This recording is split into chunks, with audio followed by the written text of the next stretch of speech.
The Unconventional Therapist's Guide to Nothing.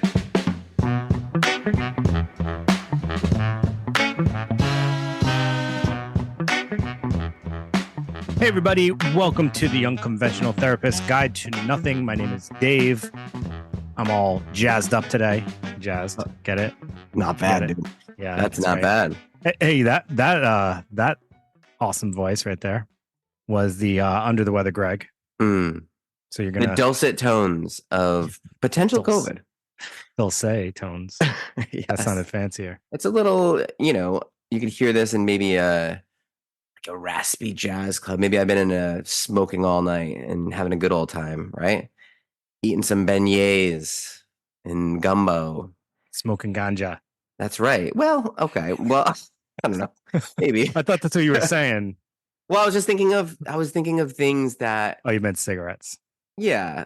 Like invoke New Orleans to me. And I don't know if those things, any of those. So like Katrina, I don't know. Somehow that always comes up. Creole, Cajun, jazz, like you mentioned. And well, Pitbulls and parolees. That's right. Absolutely. Thomas Jefferson and Napoleon, the Louisiana Purchase. That's what everyone thinks of. No, we're thinking voodoo would probably be one of the things that ghosts, right? New Orleans is associated with. I think. Yeah. Yep. And, voodoo, and I won't get too much into this, but this thing that evolves from a blend of different cultures, maybe a way to hide religion from an intolerant oppressor. I'm not stealing your thunder on that because we covered it in Hoodoo for the people that, would be interested in that. But I really think that's interesting, like, because when I'm thinking of gumbo, it's this like, I don't know, almost like thick soup, right? I've had it. It's great. But it's not like not unlike the city itself or the religion and voodoo. It's like the ingredients all kind of keep their original flavor. They don't mix too much together, but they are all these different things in one thing. And I think that's such a great like metaphor for what New Orleans is, right? It's like this melting pot, but nothing really, it doesn't assimilate the way the rest of the world does. It stays very European. It stays very Caribbean. It keeps all these components very separately, but together. And I think that's really cool. Yeah. You also forgot about Gator Nuggets. Listen, there used to be this place called AJ Gators. Maybe it still exists, but when I was in the South, I had Gator Nuggets. I had them too. They're okay. Fishy chicken nuggets. They were a little chewier. Yeah. Not as good. I would just say not as good chicken nuggets. But it was cool to say you're eating Gators. Yeah, it depends where you go. I'm not gonna lie, I'm a big fan of what's this? I just had it in my head. Now I can't think of it. The sandwich that they're Po' boy? Po' boys. I love po' boys. Mm. I get a po' boy whenever I see it on the menu. When I was in the Navy, I had a bunch of friends who were kind of from this area, and I went out there with them, and we went crawdadding. We also went frog gigging, which is Crawdaddy. Wasn't that your nickname in high school? Yeah. Yep. Crawdaddy. That's funny. What one more thing I wanted to mention about, because we're going to talk about Marie Laveau, we're going to talk about voodoo, but one thing that's different about the voodoo here, and only in terms of Marie Laveau, is that when the slaves had to cross the ocean, they relied on a spirit, Ado Wido, and this spirit kind of helped them cross the ocean. So women, it wasn't like that back in Haiti and West Africa. Well, I should say West Africa before Haiti, because you did have to cross the ocean. But anyways, in Africa, when you practice voodoo, it was more like this male-dominant patriarchy kind of thing, like our religion here was.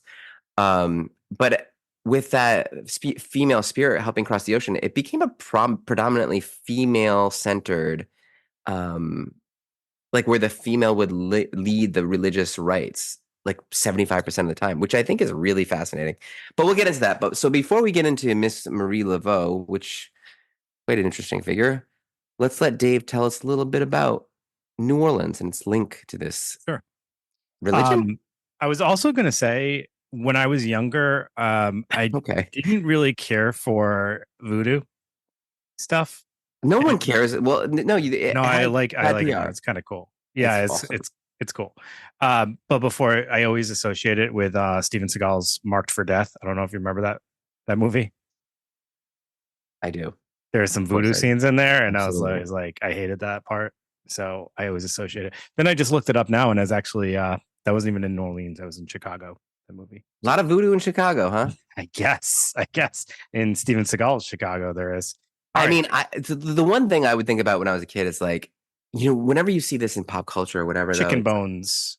yeah, you see chicken bones, you see like oh, like we'll get into that because I think that's an super important element of it, like these elaborate, bizarre sort of combinations of spells and things like that. I think that's very purposeful, but just like when you're say you're like a staunch like a religious Protestant family, and you're in there and you're in church, or maybe you're at home and you're trying to go to bed, and off in the distance, through the Spanish moss hanging from these trees and into the woods, you hear like, you know, rhythmic music, you hear the beating of drums, you hear like screaming, you hear trances, you hear dance.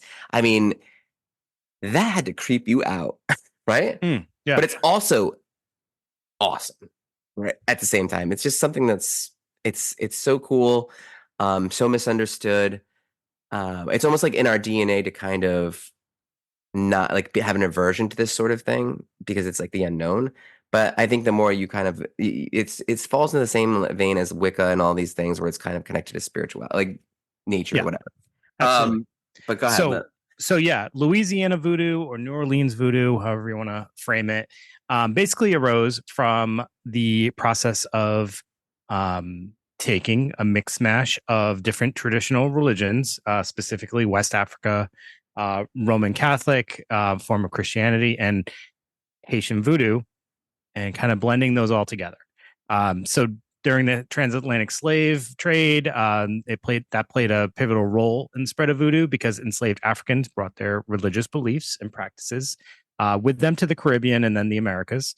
And in the Caribbean, particularly in Haiti, that's when these beliefs evolved into Haitian voodoo, which incorporated already Catholicism due to the influence of French colonization. Um, this allowed enslaved Africans to continue practicing their religion covertly, often disguising their deities as Catholic saints. So yeah, they continued to practice despite Catholicism and Christianity kind of dictating that they could not. They just had to kind of keep it undercover.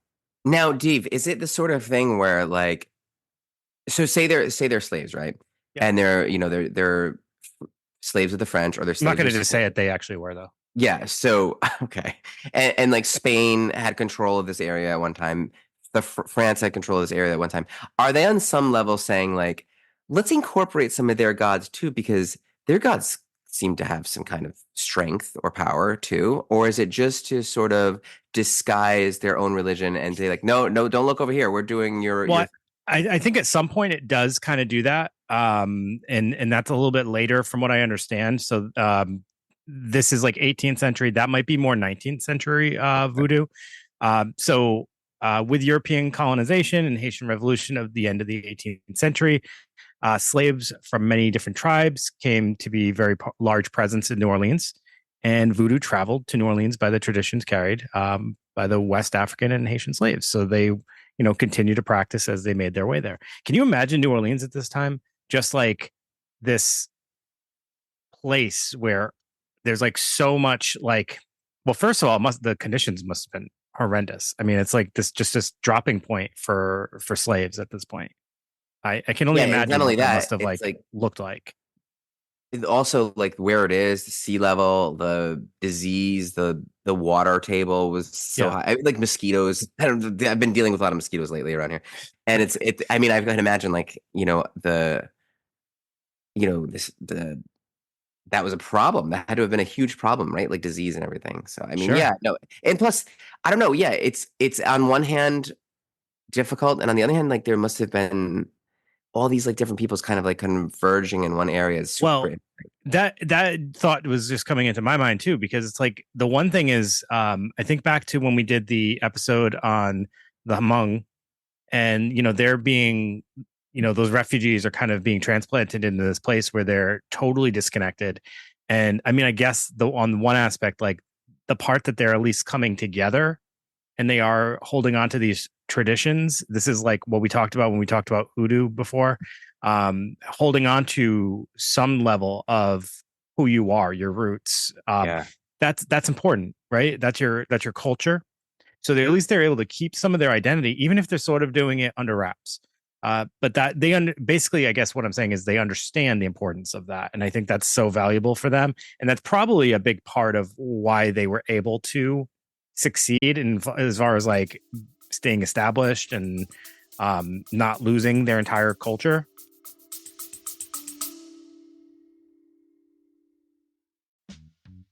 This show is sponsored by BetterHelp.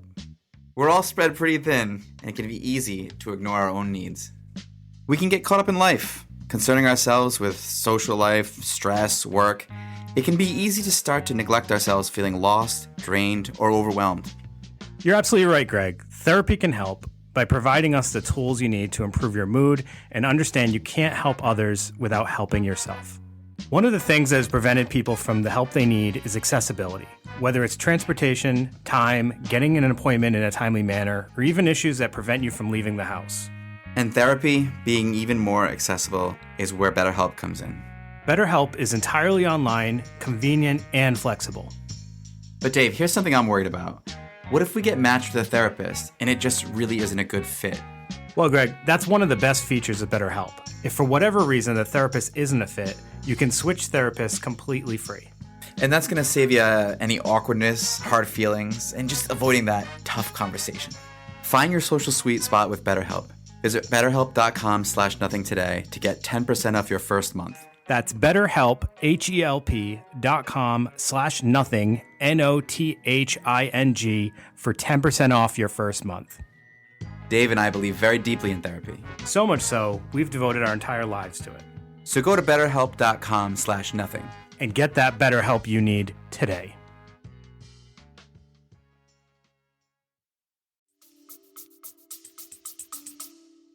Yeah, and like when you're slavery is insidious in so many different ways, but you're being pulled away from your family members. So this like common sort of knowledge and religion is a way for them to still feel connected, and there's this strength in that. I think that's pretty interesting. It's nostalgic for home. It gives you some meaning. Like we're still connected to who we are. I think that's cool. Yeah. Yeah. And so, they're bringing their voodoo religion with them. But the practice starts to become really influenced through the colonization and the slave trade. So that now it's, you have the presence of French, Spanish, and Creoles in New Orleans. And if you asked me to define Creole, I heard a definition recently and I was like, I still don't understand completely. It's kind of a mixed mash of some things. I understand that aspect to it. I don't know, Greg, you have a better definition? No, what's funny is I did run into that today, and I don't. I've heard very simplified definitions, and I've heard very complex definitions. And I know there's like a wide variety of what Creole could even like encompass. So it's kind of, I know there's some French influence, but also some Haitian. I'm not going to say it. And like, so I don't want to touch it either, because it's like, and then Cajun, and then sometimes like, is that just food? Not really. That's like sort of an idea. Like that whole thing. That's not what the episode's about, but that's interesting, right? Yeah. That's an episode on itself, I guess. Yeah. So at this point, there's like several variations of voodoo, which is kind of interesting too. So for example, some West African slaves forced to adopt Catholicism from the European colonists. They had their Haitian voodoo, and it was forced to disguise their voodoo saints or their Loa. I hope I'm saying that right. I might not be, with Catholic saint names. So Greg, like you said, or you were asking, I don't know necessarily that they used the Catholic saints and those roles that they were in, or if they just used the names to kind of disguise the ones that they already had. I think that's what's ironic is they have often they have very similar like functions. Like for example, like Papa Legba, which we've talked about in the past, is the gatekeeper between the spirit realm and the earthly realm, and that's interchangeable with Saint Peter, who is at the gates of heaven. So I mean, they do have these like interesting, even with like spells. I remember one spell is like if you want someone to love you, or if you need something to like come back to you, you like bury a Saint Anthony upside down, and it's like, I don't know. It's like, is it like a perversion of the saints, or is it reverence for the saints. Did you say the word Damballa? Is that what you said? Did you say No. that? All right, so Damballa is the one you're kind of referring to. So that's the serpent god who represents fertility, wisdom, and creation, and he's the one who's often associated with Saint Patrick. Okay, that's St. Patrick. Which you do see Saint Patrick with, like the serpents. Thanks. Yeah. Yep. Just because we're already talking about it, Baron Samedi is the Loa of death in the afterlife. He is depicted as a skeletal figure in a top hat and is associated with Saint Expedite. That's so funny because you often do see that, like, skeleton. Like, I'm seeing a ton of skeleton figures now with top hats on, and I'm like, where did that even start? Is that just you pointing to yourself? No, doing a little top hat, tip of the hat. Oh, I thought you were pointing to yourself. Like, okay, all right, I didn't get the reference at first. And then there's Urzuli, the Loa of love, beauty, and femininity. She's often associated with the Virgin Mary and is known for her benevolence and compassion. So, Greg, I don't think it's so much that they're taking the Catholic saints. I think there literally is similarities, and they're utilizing those names to maintain their deities. But I think there are commonalities between the two religions. When we were talking about, Saturnalia and these, like, ancient holidays, they interchanged, like, the sun god that became Jesus, right? Which is essentially the son of God, right? So, like, that's what you're celebrating on that holiday. So it's interesting how, like, there's these gods, and then whichever religion sort of is more powerful kind of absorbs that and uses it. I think it's interesting. So one thing that made everything challenging during this time in the 18th century was they were treated obviously really terrible in Louisiana, and the white men forbid the slaves from gathering for fear of uprising or something like that. So that was challenging. But then with the Louisiana Purchase of 1803, when the Americans became the main authorities, the voodooists were freer to practice as they wished. And in the early 19th century, many migrants also fleeing the Haitian Revolution arrived in Louisiana, bringing with them Haitian voodoo, which contributed to the formation of the Louisiana voodoo. So again, more just mixing of different cultures and different variations of voodoo. And the interesting thing with voodoo is it's very loosely practiced. So there's no, like, specific rules or regulations or what form it could take. So it's very, like, free flowing and what's the word I'm looking for? Like, kind of self-regulated, it sounds like, almost. Yeah. So like almost like it's different it's like regional, Like different areas practice different, or even individualistic, right? So, like, you're going to get into Marie Laveau, but I'm sure, like, her form of voodoo that she would practice probably looked a lot different than other, other big names in the voodoo game at that time, So, but I bet you part of, and I don't want to, like, interrupt, but, like, I bet you part of people's fear of the voodoo at this time is, like, Haiti's known for slave revolt after slave revolt after slave revolt, and when the slaves are in New Orleans, they're congregating in the woods, and, like, they're having these all night long celebrations. They must be thinking, is that happening again? To be part of it. Yep. So in New Orleans, the practice became mainly focused on what they call gris-gris, or their paraphernalia or novelties, and voodoo queens, which you're going to get into in a little bit. There was hearsay of a scandalous orgies and rituals that took place among New Orleans voodooists and came about with the rise of the voodoo queens. There are tales of human sacrifices, massive orgies, bodies writhing unnaturally like snakes. A lot of hearsay, right? Yeah. Which, I mean, kind of, makes sense when you're talking about the opinions that, kind of started to form around the religion, the danger it probably people felt about it. But after the 1960s, New Orleans tourist industry, kind of utilized voodoo to attract visitors. So it's like a little bit of a voodoo revival was happening. And it drew heavily on other African diasporic religions, such as Haitian voodoo and Cuban Santeria. And I mean, and the interesting thing is also it's biracial. So there are white participants since at least the 19th century, and even some contemporary voodoo groups that are majority white membership, which is fascinating. Yeah, that's very interesting. Before you go into Marie Laveau, I was just going to talk about the rituals. Yeah, all right. According to many locals living in New Orleans in the 19th century, there was a quintessential voodoo ritual that went on in secrecy. It took place late at night amongst the shores of the bayou, and always involved a voodoo queen and a Grand zombie or a snake who they worshipped. And it had this kind of agenda. So participants would gather around a fire, and a python would be brought in a box to the queen. She would allow the snake to lick her face, and then from there she would gain the power. And then the queen would then stand on the snake box and begin to shake and move. She would touch or hold hands with the king and others to transfer her power. That was the ritual.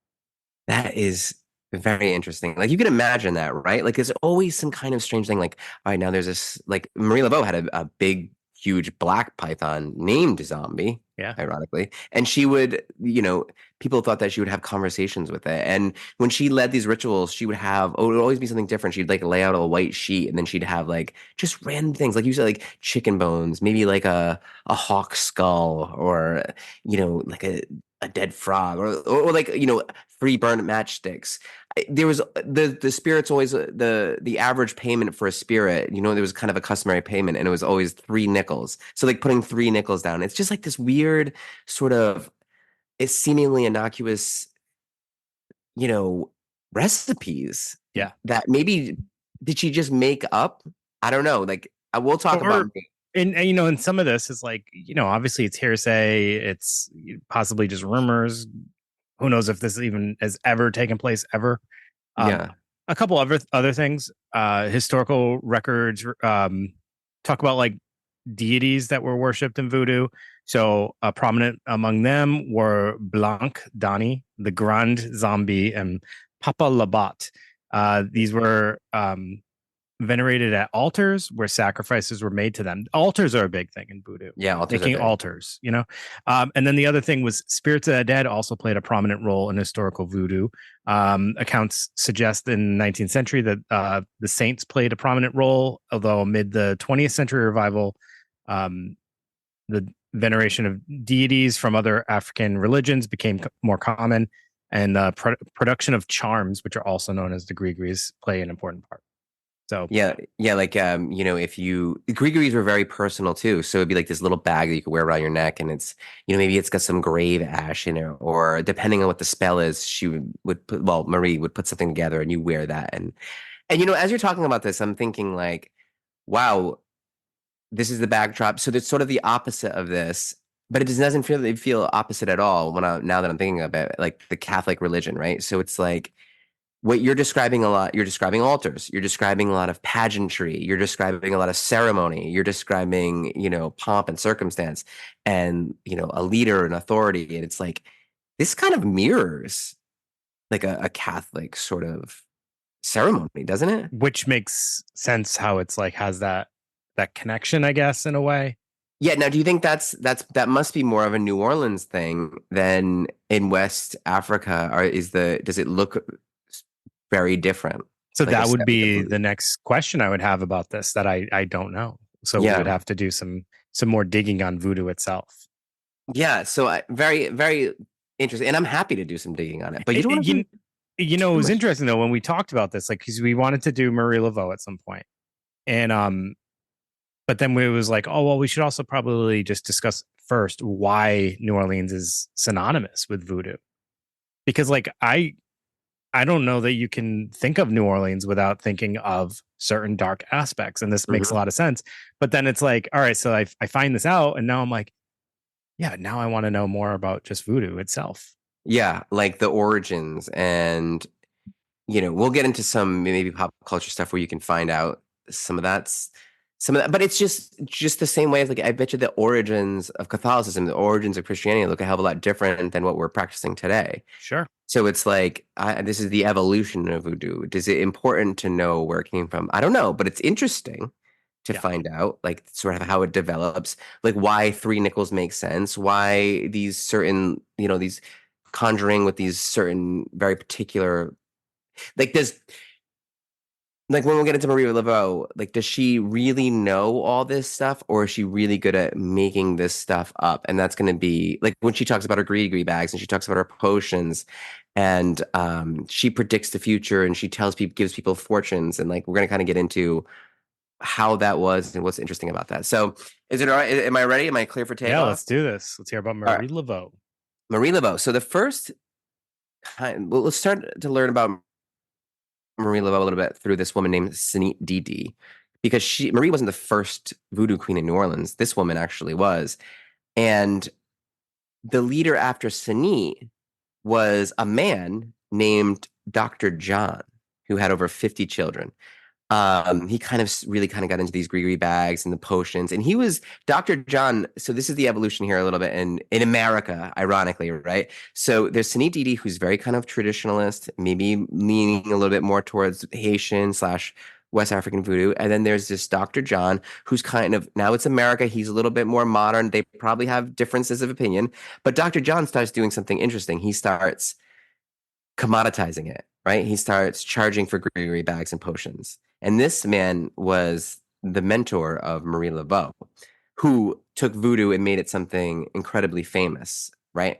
So she's born in either 1794 or 1801. No one really knows. Her father was white and her mother was a slave, but the father and the mother had an interesting relationship that was very particular to New Orleans, where she was kept, like, it was known that they were in a relationship, right? But like they couldn't really get married because it was illegal, right? Because she was a slave. Which I just find very interesting. And also in New Orleans, they don't like they're in the rest of the South and even in the North at this time. We're talking about, early 1800s. It's very binary, right? There's black and there's white. But the word colored, who I know, like now it's an awful word, but in this time, it's sort of a progressive word where New Orleans would see variations of color. It would be like, all right, so this person's like 75%, this person's half. That would be like mulatto. That would come from. But like it was sort of interesting how they kind of differentiated it. It wasn't just black and white. There was like varying degrees. And I think that was kind of interesting, right? If someone tried saying, "Oh, I don't see color," they would have been really pissed, huh? Yeah, they would have been like, "What are you from Georgia? Yeah. What is wrong with you?" Yeah. No, it's so interesting. So Marie's childhood is kind of a blank. We don't really get a lot from her childhood because she wasn't really there would be no real reason to be tracking that, right? She was the daughter. She was normal. Yeah, she was just normal, right? So she had a profession, though. She was a hairdresser, ironically. Did you know this? Yes. Okay, awesome. I think that's so cool because this is so interesting. Can you think of a modern hairdresser today? So this allows her to create this like network of people, which would kind of inform her prediction and her fortune telling, right? So she would be cutting people's hair and be listening to people talk within the salon, quote unquote. I can't really picture it that way. But this is where she would start understanding, like, oh my God, I have access to secrets here. And that's pretty cool, right? So she can talk to the people that she's getting secrets about and let them know the secrets. And then they're like, how the hell does this lady know about this whole thing that's going on with like my wealthy, white, well-connected friends, right? So she's starting to develop a reputation. And as she does, her first family just completely disappears. She had a husband and she had 2 kids, and they're just gone there's no real record of it, but like I was saying before, a lot of yellow fever. People just die constantly in 1800s, right? Like early 1800s. It's not that weird. She starts up a new relationship with, a white man, and they have 15 kids. Maybe a few of them live. And that'll come to play a little bit later on in her story. But at the time, she's kind of growing this reputation. She's talking to politicians. She's talking to the wealthy through like her connections through her salon, right? And so it becomes in fashion to kind of get a reading from Marie Laveau, but it's also kind of controversial because she's a voodoo practitioner. So what she starts doing is she starts making the Virgin Mary a central figure in her work. So by doing that, she's kind of like, well, people are like a little more likely to see her because they're like, oh, that she kind of like is into the Virgin Mary. So maybe she's a little into It makes this her look other more stuff too. inclusive. Oh, absolutely, right?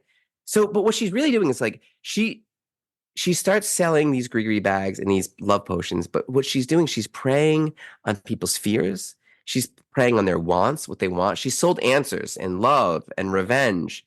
And in return, she was paid for cash, but not only cash.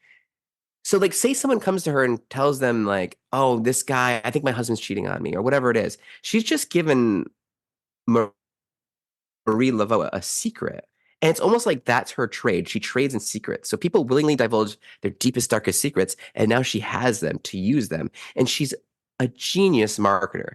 So she starts kind of portraying herself as this person. She's all about the showmanship. She's all about, when she gives you a reading, it's like, depending if it's like a dark reading, she's going to wear dark clothes, dark browns, and have the black snake around. If it's a light reading, she's going to wear all white, and she's going to be. It's very sort of, she gets it. You know what I mean? She really does. There's this one example. She has her reputation is growing, and there's this man, and he's convicted of a crime, but he didn't do it, and it's, well, allegedly. But his father comes to Marie for help, and he says, "Look, my son, it's not going well in court. Like, he's going to, um, be executed for something that he didn't do." So Marie's like, "I'll pray for him." So she puts 3 hot peppers in her mouth.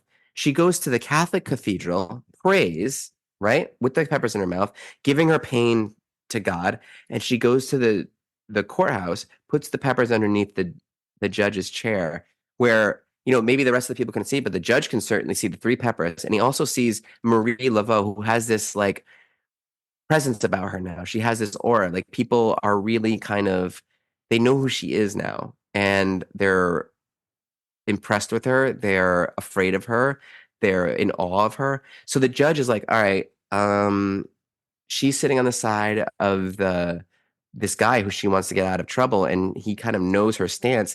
So the guy gets off scot-free, and this person um, gives Marie her house, which actually is not true, but that's the legend, and I think that's super cool because her whole sort of persona is built in legend, which Yeah. I think is cool. So she essentially has this position as the hairdresser, being in a role where you do learn to trust your barber, your hairdresser, or Absolutely. whoever. You learn to trust them because they listen to you, and their whole job is based on not just cutting your hair or styling your hair, but being personable while they're at it. So they're Mhm. masters at this multitasking. They're probably better than us, Greg. Like, when it comes to, like, they are doing two Bartenders. trades at once. Yeah. At once. Or We're just doing one. what's funny? That's an angle too. Like, another thing, as you're saying that, I'm thinking of, was it racism that allowed her to kind of prey on these rich, white Well, there's elites? an allure to this woman too, if you think Yeah. about it that way. Because, like, yes, she's a different color. She's so maybe they already have these like notions about her and like what she's capable of because of their idea that maybe she's into voodoo. But then she's also kind of trustworthy because she has like Mm. the Virgin Mary. Um, Maybe there's so maybe many it starts. angles. Maybe it starts even worse than that. Like, maybe they're like, before anybody even knows what she's all about, before she develops herself, she's just doing the hairdressing, and people are just acting as if she doesn't exist, as if she's not intelligent enough to kind of like really engage with their gossip or whatever. And she's kind of like a fly on the wall, and she's absorbing it all and like taking what she can use and calculating, which is super interesting too. Yeah. But there's another time she gets some real street cred when she obviously, yellow fever is a huge problem in Louisiana. Tons of water everywhere. No one knows that, how germs are spread, and that it's through mosquitoes, insects, whatever. However, and Marie's not afraid of people who are sick at Wait, all. through mosquitoes and what? Germs. Oh, Is this a okay. biology podcast? All of a sudden? Okay, never mind. Why? What did you think I said? Through mosquitoes and sex. Oh, well,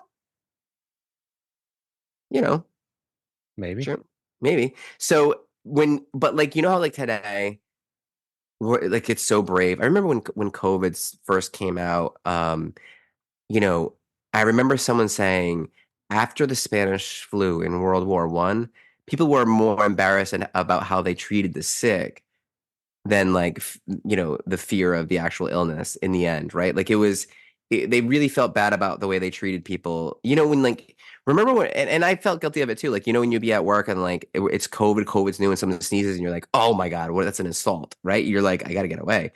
Marie wasn't like that at all. It was like epidemic level yellow fever, and she was treating people. She was like giving them all these herbs and kind of caring for them with her voodoo.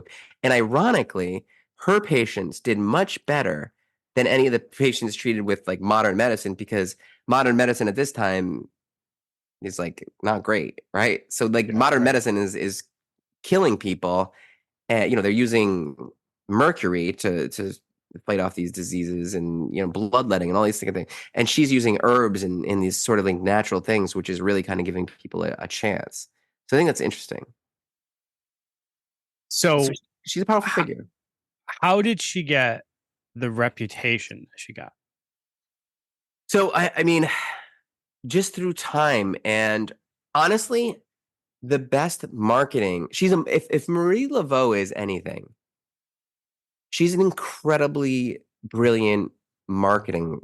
Like at this time, she just knew how to.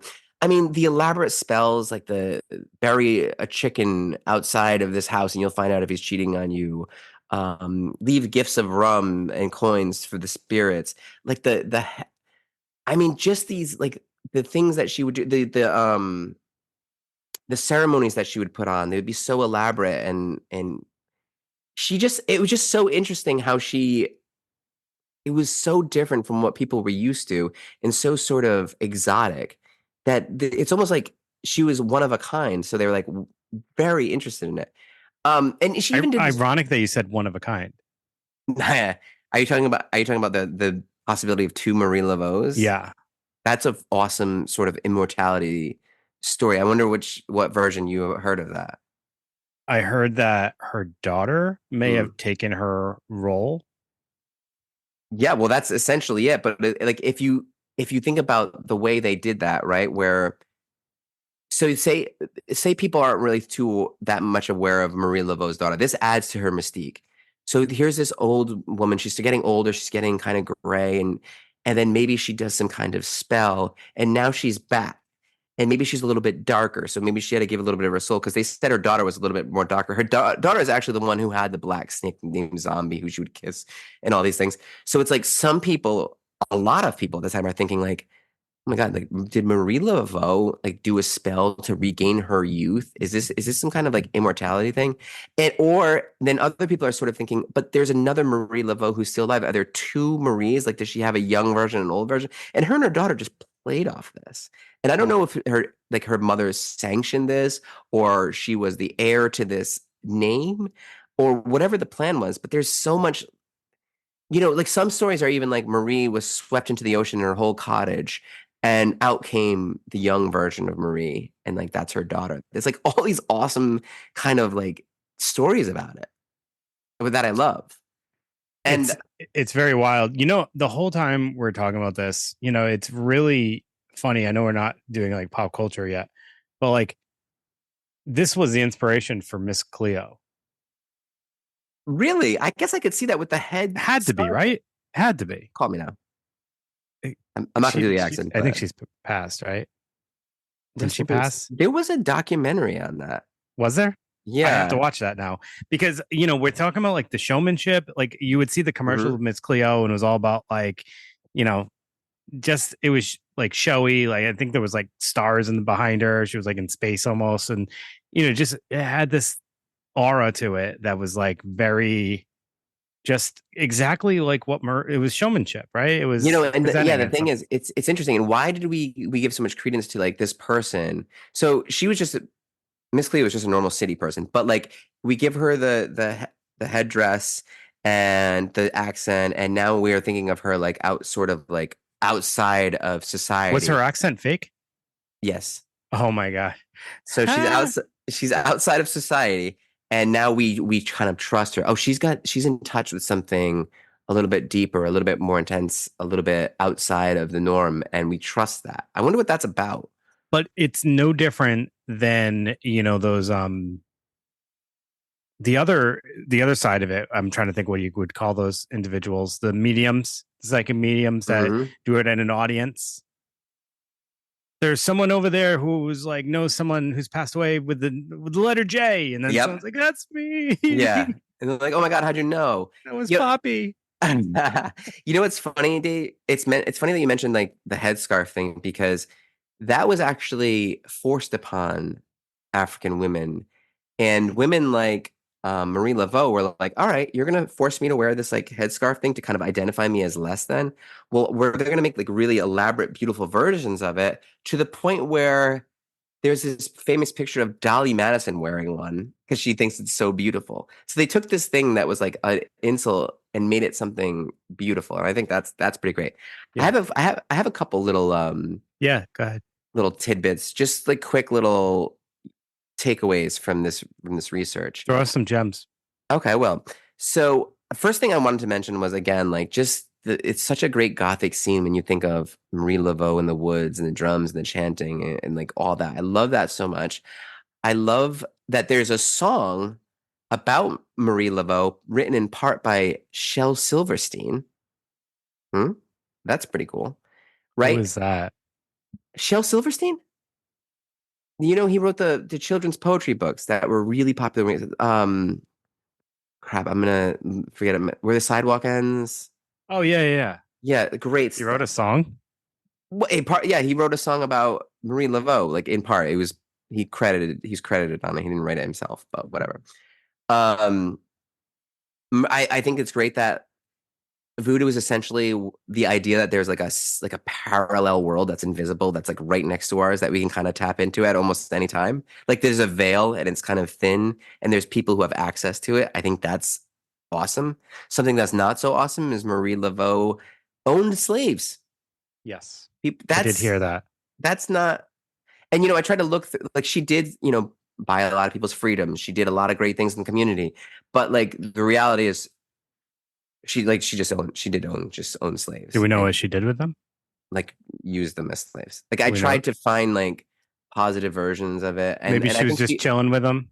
I think Dave, I think if it was that she treated them really well or treated them really horribly, I think there would have been some note of that, right? But maybe she's just treated them The way everyone normally. else Yeah, treated exactly. slaves at Yes, the time. exactly, Yeah. exactly. So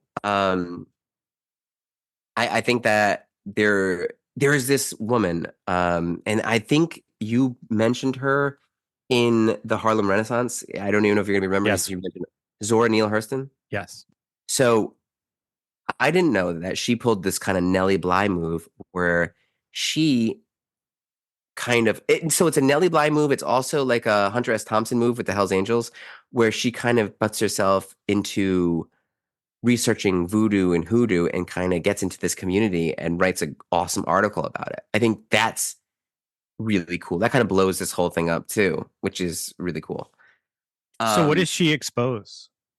just the kind of stuff that we're talking about, like The, burying like chicken bones and rum and the coins and the skulls and just like all this cool stuff that you can think of, like pouring some rum over like like a hot spoon. I'm talking about like not meth or anything, you know what I mean? But like it's just like I'm having a hard time articulating it, but you know what I mean, like a hair and a bow and like just where did you bury this like underneath her rocking chair? Like that's voodoo to me. so Greg's version of voodoo is tying your hair in a bow, Yeah, pouring rum in a hot spoon, that's right. and then putting it under a rocking chair. That's it. Dude, you Greg's know that's a voodoo. spell.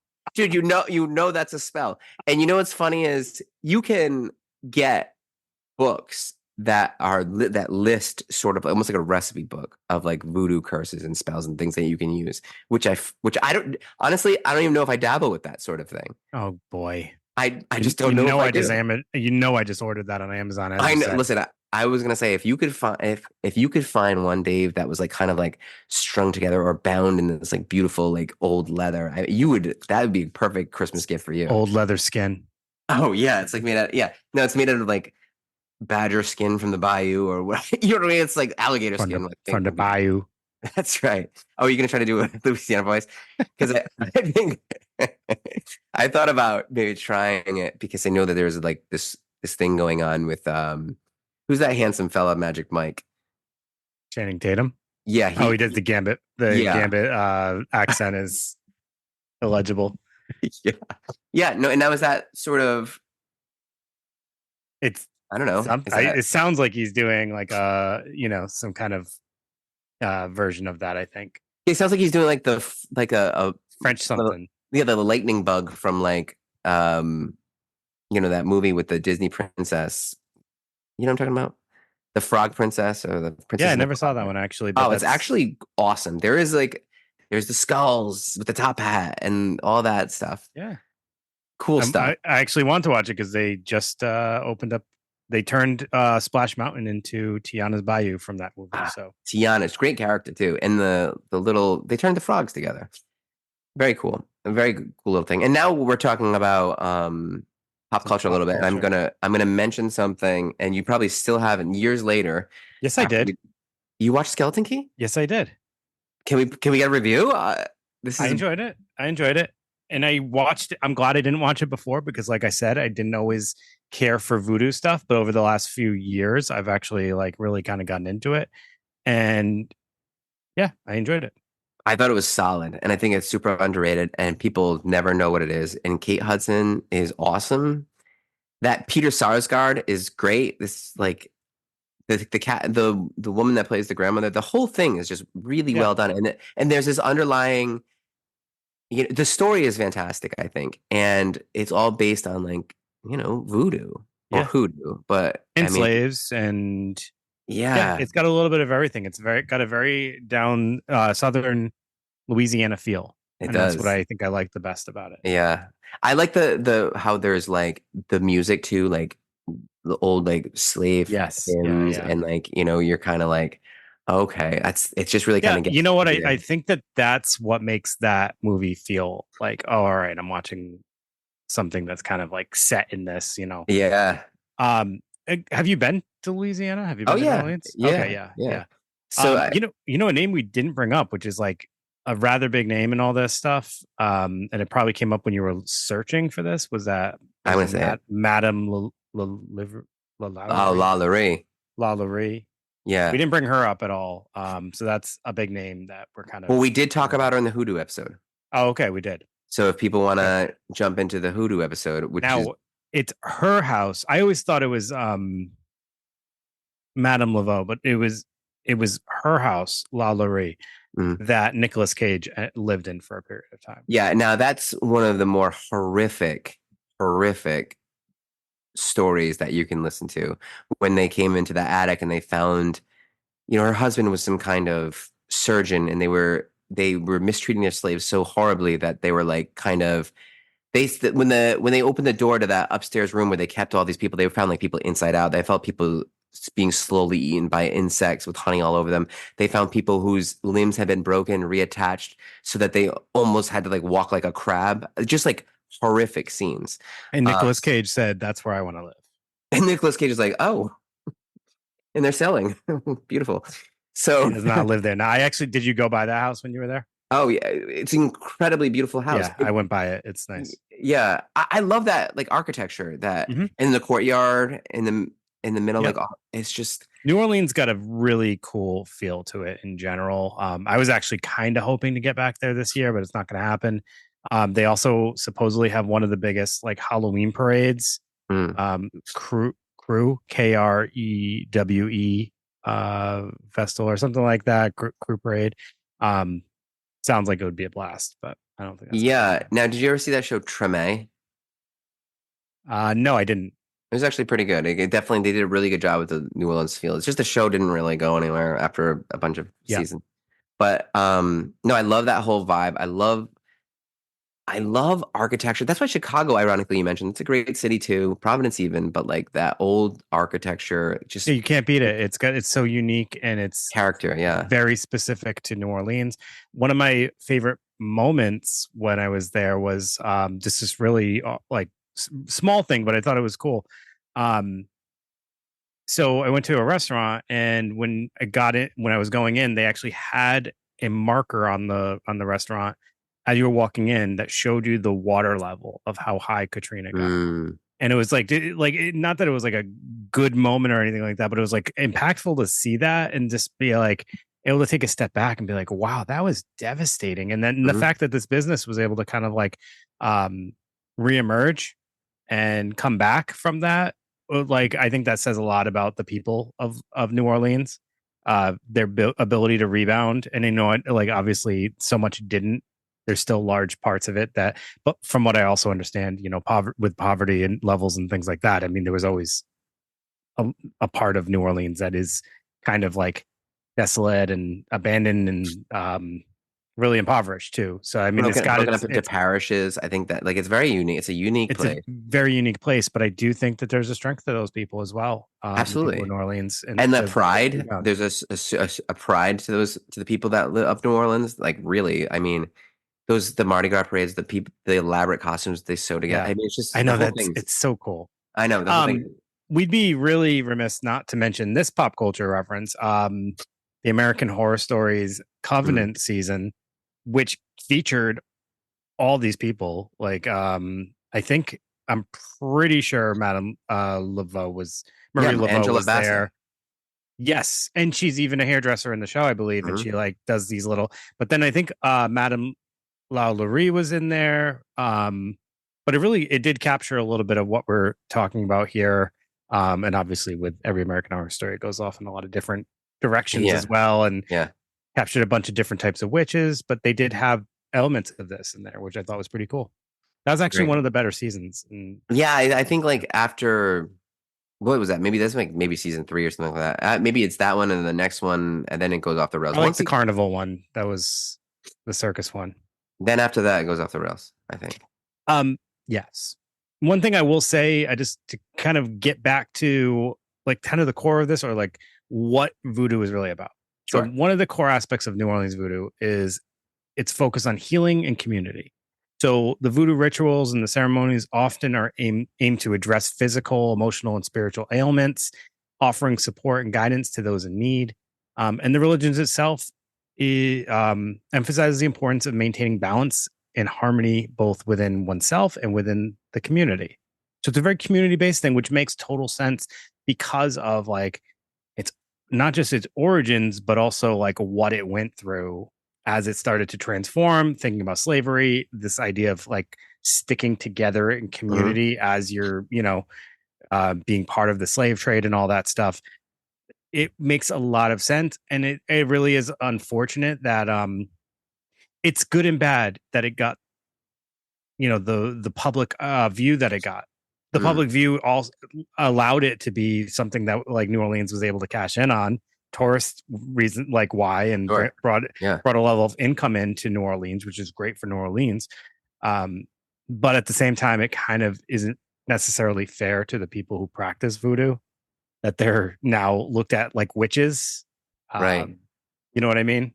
Yeah, no, but I think like you saying that word balance and like even from a mental health point of view, like I can't think of a more stoic sort of beautiful way like to, I mean, an aspiration balance. You know what I mean? Like you don't want to you don't want to go shoot too much for pleasure. You don't want to be in the world of pain, but just like finding balance in everything you do.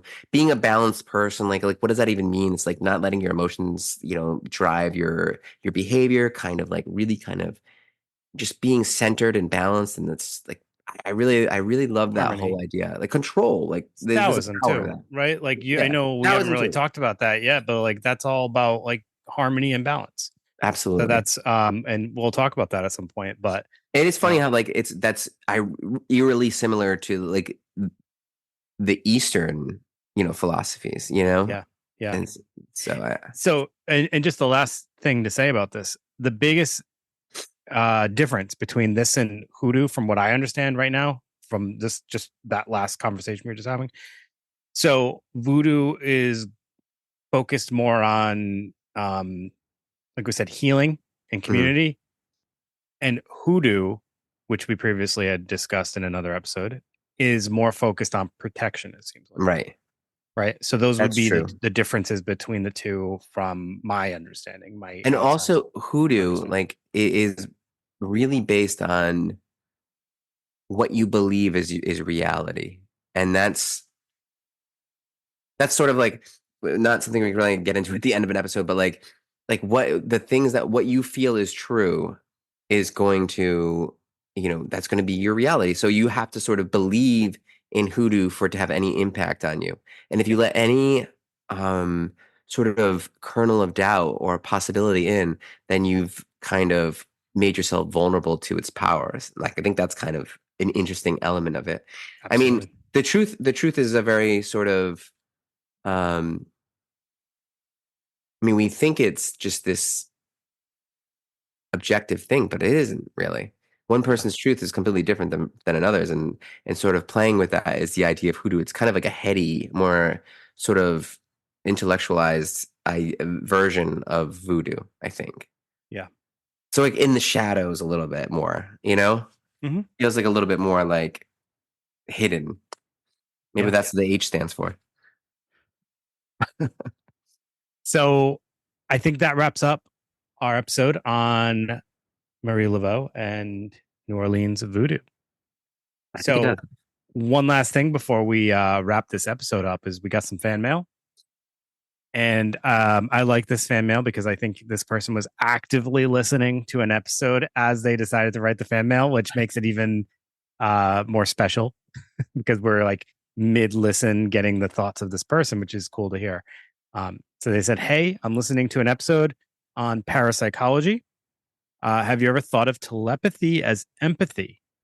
Is that I am an empath, sorry, and I can feel others' emotions, even complete strangers. It is overwhelming at times. No, I can't read their thoughts, but I can imagine what they might be thinking based on the feelings I get from them. It's not Mm. magic. Plenty of others can do what I do, and it is something that I believe can be taught and learned to a certain extent. Do you think empaths could be considered telepathic?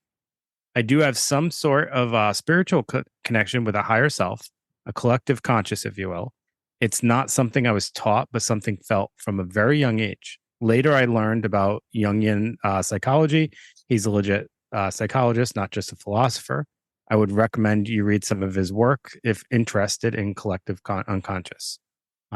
Additionally, I recommend The Golden Present by Swami Satchidananda, who founded Integral Yoga as a spiritual community and practice in Yogaville, Virginia. He was popular amongst hippies and led large crowd of meditations at Lollapalooza, which that's cool. That is cool. Some of his followers were super high free love hippies that followed his path and became swamis themselves. And swamis are basically vegetarian monks or priests that wear all orange to represent light. I enjoyed the episode on Charles Manson. I'm still in the middle of parapsychology, but I felt an irresistible urge to text you before even finishing the episode. Happy podcasting, dudes. I love this. This is from somebody listening in Salisbury, North Carolina.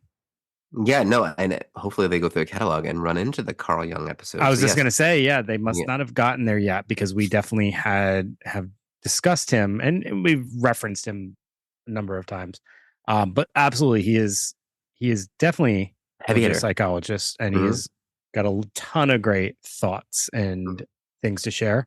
But there's a lot to unpack in this message. The thing I definitely am with this person when they're talking about that ability that they get to almost be able to envision someone's thoughts Well, based here's on the the emotions they're getting. I think that's yeah, but you could see how that could be dangerous,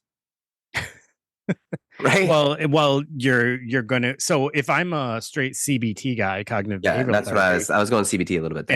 and I'm gonna go ahead and talk about those cognitive distortions. We should do an episode just on cognitive distortions. You know what? Maybe we should do that next. Well, the cognitive distortion that I would be doing would be mind reading. I was gonna say, yeah, which could potentially lead to some problems. Mhm. But I think what this person is saying, and I know it's an emotion. You can feel an I emotion. appreciate the thought there. They're sensing an emotion, which is drawing them some conclusions to those thoughts. It's not thoughts reflected about them, No. which cognitive distortions are typically thoughts that we're having about, like, oh, that person is looking at me this way. That means they hate me. No, and I think this person it's isn't saying that. no, I think it's sort of a beautiful sentiment too, because it's like understanding. That's like really kind of being open. And I'm getting, like, imagine if all people did this, like, like the guy who's in front of me at the grocery store the other day, just kind of like, or no, he's like, he has his door wide open and I'm trying to pull in and I can't pull in because whatever. If he could feel that, like, if he could understand that, like, I'm getting something from you because my presence is making you feel a certain emotion. And I'm kind of like feeling that. And I don't know what you're thinking, but I know I'm making you feel a certain way, good or bad. And like, now I have to adjust. Like, it's a really great communication tool, right? Because I think there is something there where we can sort of feel each other's emotions. I think that's clear, right? I think this is way more telepathic than actual telepathy. Absolutely. I don't know that I believe in telepathy. Well, I would have to talk to someone who claims they are telepathic and see if they can read my thoughts. And then I would say, please don't ever do that again. Yeah, no, please don't. I don't want to. I feel disgusting already. Yeah, you don't want to be in there. And thank you so much for that individual who sent us that fan mail and shared those thoughts. That was actually really thought provoking. And when they initially sent that, I was like, wow, I hadn't really considered that. So that was cool to hear. And I also appreciate those recommendations that they offered. So, and one more thing, like I have someone who I don't really know too well who I work with in a different facet. And they said, love the definition. I love dark hippie and I love dark Forrest Gump. And I could not even think of, like, it took me forever. Hours later, I'm thinking, oh, they listened to Charles Manson. Because I didn't put it together for a long time. I was like, what? You know what I mean? So now I kind of like, yeah, I remember that you saying dark Forrest Gump. I don't remember you saying dark hippie. I mean, maybe you said dark hippie. Doubt it. Well, he's a dark hippie. Sounds like something you would say. Well, 5'2". All 5'2" of them. You just said that like seductively, though. So that was weird. I didn't know where that was going. All right, everybody. Thank you so much for tuning in. This was a fun episode for us. So hopefully you enjoyed this. I also, that fan mail really got me thinking, if we were to gather enough questions, I would love to do just a question and response. I'm not going to say question and answer because I don't know that we have any answers.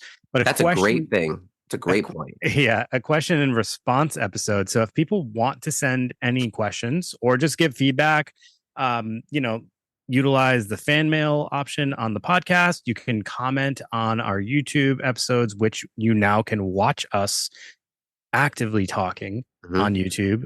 We have full video up now. And also you could message us on any of the social medias. We're now on TikTok. That's amazing. Yeah, I'm gonna have to talk to you about that. I guess Greg's not really that excited about it. I am excited about it. I don't know the logistics of it. I think it was his idea, but he doesn't even know how to use it. So, or you can email us utgnpodcast@gmail.com. Any of those would be fine. But most importantly, the thing that we are begging, and a lot of you are doing it because Spotify, we have a ton of ratings on there. But if you are able to, and you can do so on Apple, that would be so appreciated because you can leave a rating and a review, and we would love to get the reviews just because it helps with the algorithms and getting the podcast shared more on their platform, I guess. So if able to do so, greatly appreciated. Otherwise, we will see you next week. Have a wonderful, wonderful day. Be the best version of you. Don't ever change. And stay cool forever. See you next summer. Okay. That's the yearbook signing in middle school. I like that. Bye, I like everyone. that. Good night.